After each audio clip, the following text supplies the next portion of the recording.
Welcome back, Trinidad and Tobago. It is Monday morning. It is a manic Monday, as Jessie calls it every so often. We are now looking at the economy in Trinidad and Tobago, and specifically, we're looking at the shipbuilding and repair industry, the cluster, actually.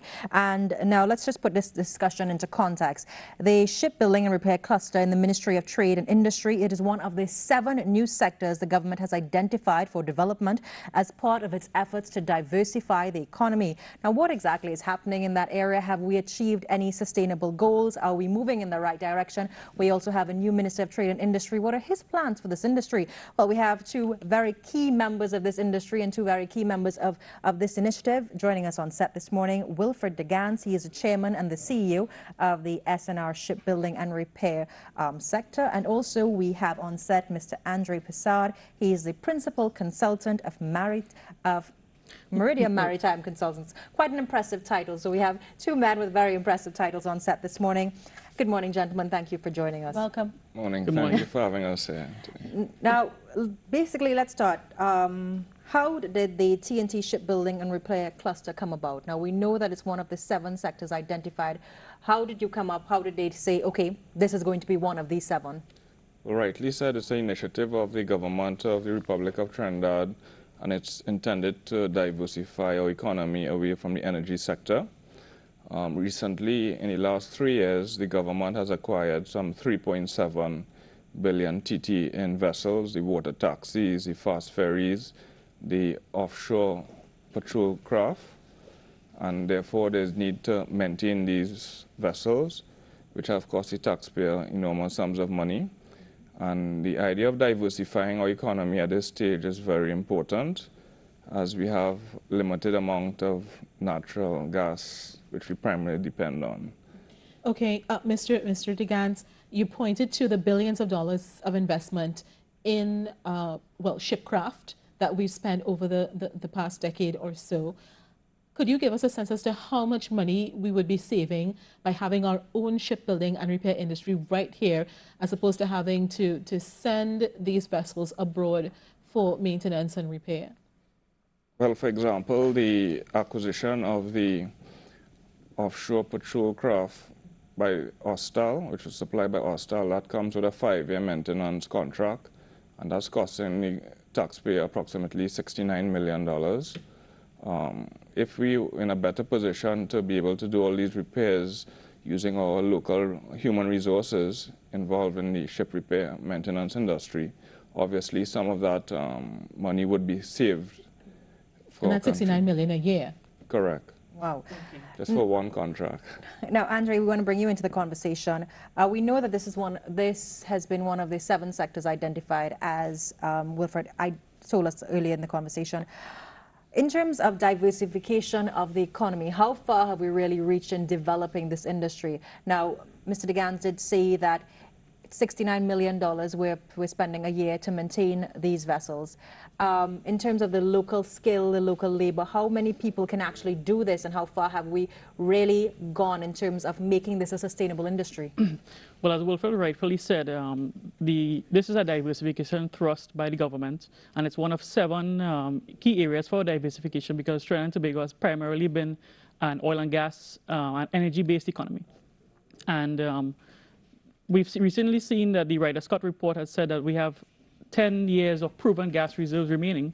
So it means that we have to, as an economy and as a country, we have to quickly find new areas for diversification. Maritime industry being one of them, because for almost 100 years now, the local industry has been involved in ship repair and ship maintenance, especially in areas like Chaguaramas, where there are 3 major dry docks or ship repair facilities. One is maritime preservation, the other is inter-isle construction, and also Caribbean engineering, or carry dock as we know it. So therefore, the Trinidad economy, or the Trinidad environment has a lot of people that are already capable of doing these type of repairs and maintenance. They've been doing it for about 100 years now. Primarily what it's been small craft, what we call less than 5,000 deadweight tons. Things like tugboats, barges, small supply vessels, small anchor handling vessels, and so on. In terms of the positive impact that this would have on the economy, what are we looking at? Jobs, money saved by doing the work here, our ability to attract work here from outside, that kind of thing. What are we looking at? Actually, all of those things, because job creation is probably going to be one of the biggest advantages of having an industry, a shipbuilding industry in Trinidad and Tobago. We have the local skill sets. What we need to do is to develop it further. Having a shipbuilding industry in Trinidad, what that's going to do as well, just like the energy industry did, it's going to develop a lot of downstream industries. For instance, in the energy sector, of course, the upstream industry is drilling and production, and downstream industries formed as a result of it would be things like downhole tools, and you would have a lot of manufacturing. It would be very similar to the shipbuilding industry, where that's your primary upstream industry, and forming up would be a lot of welding and fabrication, mechanical services, electrical services, hydraulic services, pneumatic services, propeller shops. You would have a lot of automation. All of these things would be smaller micro enterprises that will help to promote job creation. Because we are a local industry that is developing, we will have to form joint ventures with international companies that may bring the expertise, the technical expertise to Trinidad. And what that does is it's going to bring in a lot of direct foreign investment into Trinidad and Tobago as well. Now, I want to break. Wilfred, I think you wanted to jump in and add to some of what. Well, yes, in terms of the job creation, we're looking both at the unskilled as well as the skilled job opportunities that will be created by this new industry, we call it, you know. When you say skilled and unskilled, what are you talking about? For example, in the hull maintenance aspect of ships, a simple person who has small experience doing water pressure blasting around his or her house. This is applicable to such an industry that requires basically the same approach, you know, in cleaning the anti-foulant and the hulls of these ships on dry dock. Now, we speak about the job creation. I know that the new Minister of Works and Transport did express some concerns about the water taxi service, the contractual arrangements that are attached to it, and a lot of people are wondering about the future of this service. Have you, as an industry and as key members of this sector, have you met with the new minister, and what can we expect to change in terms of our arrangements to ensure that more locals are involved in the process, to ensure that we see this sector blooming and booming the way that we expect it to? Well, actually, tomorrow I have a presentation with the Honorable Minister of Finance as part of the Budget Introduction 2010 process, which is a new initiative by the government, and it makes it more open and transparent for cluster companies like ourselves to express, you know, our concerns. And definitely we would want to present a case where savings to the country, both in the short and long term, can be arranged, you know. And this is part of the whole idea of developing the sector. How many persons are employed in this sector at this time? Can you give us that data? Presently, it's about it's probably about 400 to 500. 400 to 500 persons, yeah.